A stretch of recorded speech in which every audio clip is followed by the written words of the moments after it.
নির্বাচনকে সামনে রেখে রাজধানীতে অনুষ্ঠিত হয়েছে আইনশৃঙ্খলা বাহিনীর বিশেষ যৌথ নিরাপত্তা মহড়া। ২ শতাধিক সদস্যের অংশগ্রহণে এই মহড়ার মূল উদ্দেশ্য ভোটারদের মধ্যে সচেতনতা তৈরি। এ সময় তেজগাঁও শিল্পাঞ্চলের সহকারী পুলিশ কমিশনার রাব্বানী হোসেন বলেন, ভোটারদের নিরাপত্তা নিশ্চিতে প্রতিটি ভোট কেন্দ্রে স্ট্রাইকিং ফোর্স হিসেবে থাকবে সেনাবাহিনী, বিজিবি, র্যাব, পুলিশ এবং নির্বাহী ম্যাজিস্ট্রেট। তিনি বলেন, ঢাকা ১২ আসনের মগবাজার ও নাখালপাড়া সহ বেশ কিছু ভোট কেন্দ্র ঝুঁকিপূর্ণ হিসেবে চিহ্নিত করা হয়েছে এবং সেই হিসেবেই প্রস্তুত রয়েছে আইনশৃঙ্খলা বাহিনী।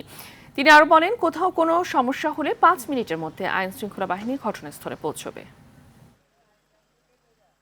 আর্মি, পুলিশ এবং বিজিবি, র্যাব সহ আমরা সম্পূর্ণ এলাকা ১২ ম্যাক্সিমাম এলাকায় আমরা কভার করার চেষ্টা করব, যাতে মানুষের মধ্যে একটা সচেতনতা তৈরি করা যায় যে না, আইনশৃঙ্খলা বাহিনী মাঠে আছে। নির্বাচন কেন্দ্রিক কোনো ধরনের কোনো অপ্রীতিকর ঘটনা যাবে না। খুব বেশি হলে ৫ মিনিটের মধ্যে আমরা অ্যাড্রেস করতে পারবো।